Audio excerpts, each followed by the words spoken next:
project. I am the host, Chad Broshears, or to some, Sir Chad Broshears. Alright, today I just wanted to talk briefly. It's a fairly quick episode, but briefly I'm just going to talk about getting ready for change.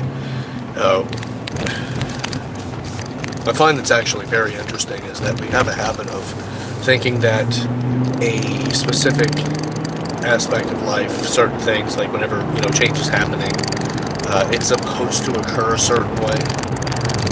You should experience it in certain ways. You validate that experience by what you've observed in others, and hindsight isn't going to be hindsight yesterday. So we have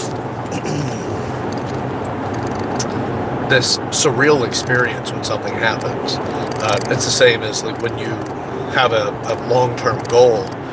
A lot of times you'll achieve your goal before you realize that you've done it. Like, well, I want to be wealthy.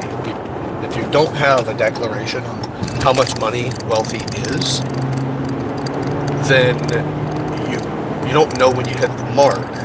But you may have a subconscious understanding of hitting the mark, but you don't have a conscious point of arrival. So you can be like, okay, well, I want to be wealthy, and then it turns out after some much needed thought, turns out wealthy is the independent ability to go a specific amount of time without having to pay or worry about paying your bills. You have more than enough money available, and you may have a very long window of time before you would actually need to do something to earn money in order to pay your bills. So that could be, $1.5 million, it could be 20 million, it could whatever. There's a degree of how much money is necessary for you to live without having to specifically work, exchange time, talent, or something for money. So once you have that distinction, then you understand. Then when you get to that much money, now you can say, hey, I've achieved my goal. Nearly all of our goals evolve over time. It's not what you set it to be, but it is what it becomes something else. So that's another reason why it's so hard to realize when you get to where you're wanting to go, because it really was never set in such a concrete way that you can fully qualify that you've achieved it. So change is that, right? So whoever you are today is not the person necessary for achieving whatever your goals are tomorrow. Something about you needs to change. Something about you needs to grow or develop. It won't just happen by chance without playing a game of chance. And I don't know if the rest of you will agree with me on this, but I'm not somebody who plays lottery. I don't really gamble, especially whenever it comes to something that's more predominant by chance versus strategy. I'm not a big advocate for it. So I don't really ascribe too heavily to things like that. I don't daydream about winning the lottery. I've stopped doing that in my 20s. I don't do those things. It's just I work for whatever it is that I want to accomplish. Because the satisfaction of accomplishing it is not solely in the acquiring of a specific amount of money, but the work necessary to get there, to know that your skill sets have adapted and evolved. So when people tell you it's something to embrace, like embrace the suck, if you will, if you want to qualify it that way, all right, well now embrace the suck. Suck is what, by definition, is the undesirable. It's the embrace the hardness of this work. Typically the harder the work is, the fewer people have accomplished it, which means that your economic value has improved. And typically that has improved to a great degree, depending on how hard that particular thing is. You become more economically salient and sought after. Just have to make sure that people are aware that you exist. So when you're dealing with change, be aware that the suck is required to go through the hardships. It's written through since antiquity about the benefits of surrendering to your suffrage or surrendering to hardship. But surrender to something. Give yourself to something so much so that it pulls you into a spiritual position of purpose.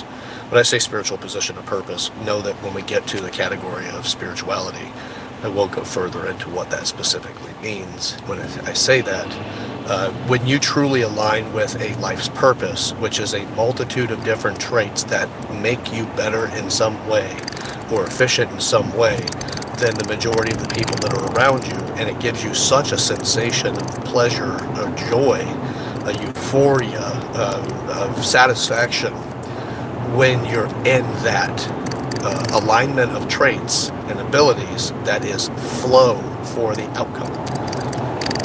It feels amazing, and it has such a deep level of satisfaction that it can be directly related to the descriptions of a spiritual purpose. So that's what I talk about, spirituality and purpose. That's what it's aligning with. But it does require change to get there. If you're not currently there, you have to change something about you. And a lot of this is just the polishing of the diamond that you are. Every pardon, a friend of mine just called in. Every single person on this planet is special. Every single person has a specific attribute, something about them that if they were to fully harness that thing and develop around themselves that thing that is needing to be developed, that has a special purpose value for them. If you line up with that, you feel absolutely amazing, and you have such a unique purpose value that no one else can do what you're going to do. No one else can be the person that you need to be. None of the things that are the copycat approach, there will be no second version of you in this world. There will be no 2.0. It is you. It's you and yourself. You are it. It's what I've loved hearing and what I like to, and I still enjoy, relishing in, is that the cavalry isn't coming. You are the cavalry. No one's coming to save or rescue you. Be the one that can go and save and rescue others by rescuing yourself first. That's what it means to the cavalry isn't coming. You're it. To me, that's a freeing and empowering thing. Because it makes me realize there's something to stand in. That if I do that, then my life will have value, purpose, and meaning that can easily exceed the span of life that I have available to me. Because now I have the potential of a legacy that's built into somebody else's existence and reality, because what my life has done is created an impact in the way that they experience life. Sigmund Freud, although it's a very controversial conversation, just the simplicity of that. We live in so much of Sigmund Freud's views and psychology and the beliefs that he has about the human being, or that he had about the human being. We live in so much of it and have accepted it in such a degree that the only things people even realize about his existence now are the controversial topics that people want to refute. It is not the things that we have accepted to be true in an absolute way. The closest to absolute we can get, the closest to gravity we can get, that kind of way. We've accepted so much of his body of work into our standard of the way that we experience human beings existing. Then there's the things that are on the outside of that, and that's pretty much what most people are aware of Freud by now. They're not aware of him by his other attributes, his other the other parts of his legacy, because he's so well ingrained into us that you don't really know them. There's a lot of psychologists and behavioral psychologists, and very different degrees of psychology and disciplines, by the way. It's not just behavioral, but we live within their views of reality, and it made meaning to us in such a way that we valued it and continue to believe in that world, that reality, that paradigm. But it took change. They had to stand in that. That's the kind of existence that you have ahead of you if you choose to walk the path of holding your soul purpose, your soul's purpose.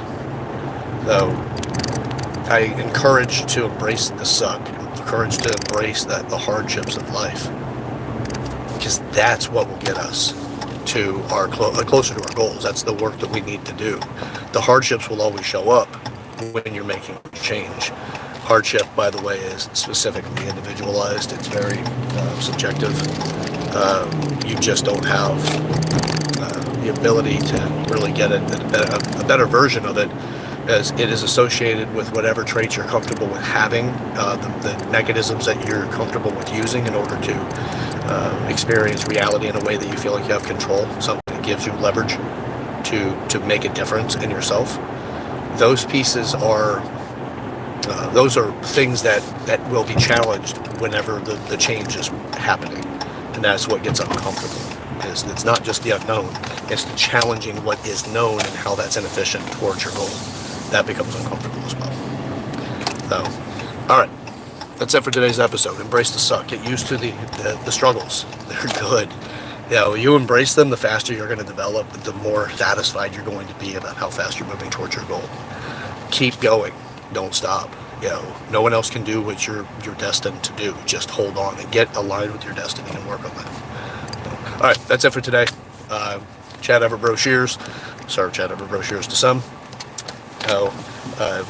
Thank you for joining me on my call today, on my video today about our change values and what you can expect and how you can appreciate change. So, all right, talk to you soon. Enjoy the rest of your day, and just remember, we do have a world to change, and we really can't do that until we work on ourselves. So let's get to it. All right, see you.